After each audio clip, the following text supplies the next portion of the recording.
My name is Markeel, and I decided to do my project on whether there was a relationship between a state and the region's COVID cases and their rate of daily vehicle travel.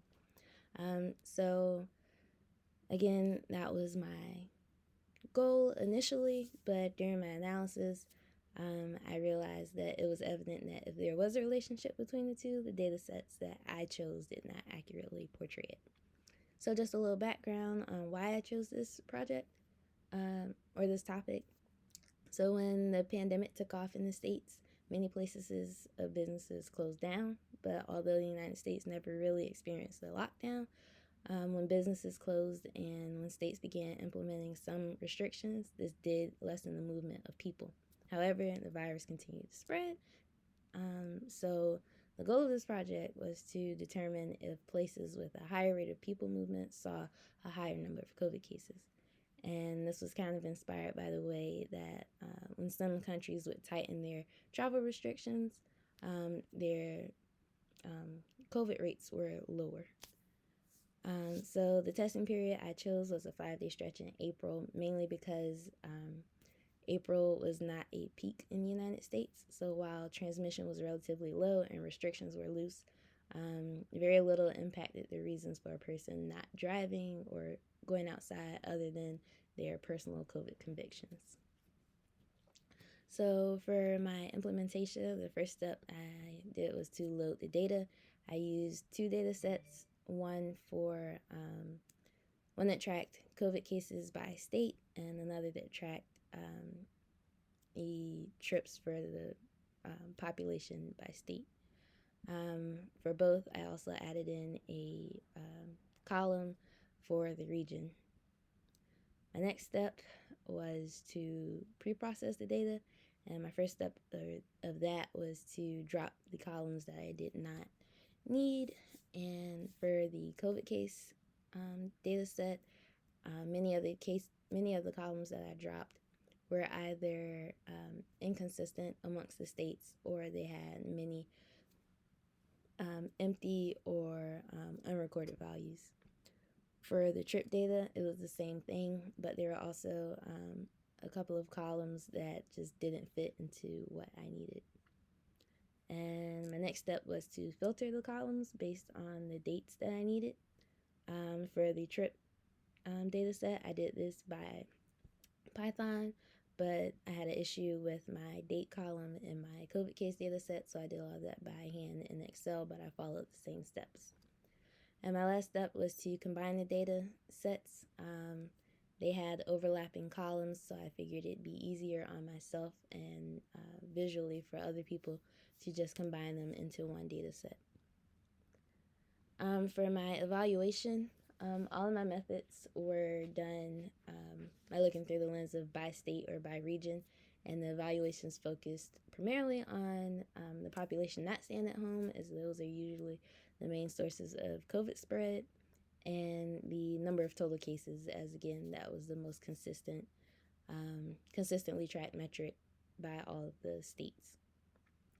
So I really focused on visual data, especially once I realized that my data set wasn't that conclusive for the relationship that I was trying to look for.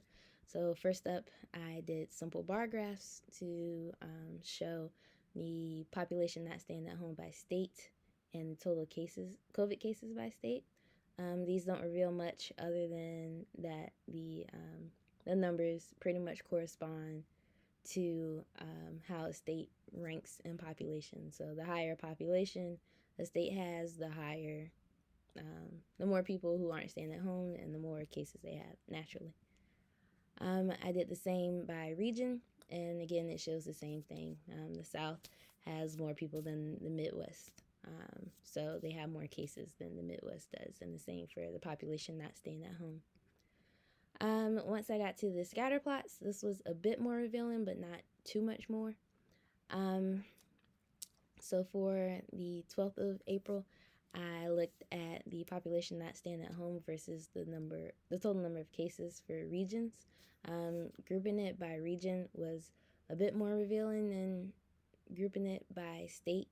As you can see, there's a bit of a cluster for the western states, but I can't tell if this is because they have similar populations or if they had similar COVID experiences. But you can see that again, the states that have the highest populations are outliers. So California, Texas, Florida, and New York. And this is pretty evident on all of the graphs. This scatter plot isn't really for analyzation purposes, it's mainly to help identify which dots on the above scatter plot are which. But it does reveal that there's not much information to gain from looking at things by state. I also plan to use Weka to help with analyzation. My goal is to use classifiers that gave an accuracy of at least 75%. But when I was evaluating by region, more than half of them only gave an accuracy of about 20%. And when evaluating my state, that number dropped dramatically to 0% for all of the classifiers. So while it did show that testing by region is still more revealing than testing by state, it also highlighted that the data set isn't the best for looking at things, especially like this. So in conclusion, I did run the visualizations for each day, but once I realized that my data set wasn't the best, I chose to only include the first day of the stretch in my report, and I decided against including any Weka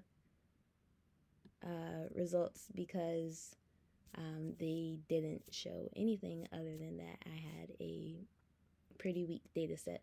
So if I was to do this project all over again, I would probably examine data by city rather than by state. The states are more consistent with each other than cities are, but the states are so large that a lot of the data connections get lost. So I probably look at the top, middle, and bottom states for situations such as their COVID case totals and their rate of travel and their total population. But I'd also look at trying to analyze the data from different metrics. So I mainly just try to get normalized data, such as situations that look at things per 100 residents or by a percentage of the total population. And for my data, I pulled from the CDC, the Bureau of Transportation, and Wikipedia for a popular and common list of regions.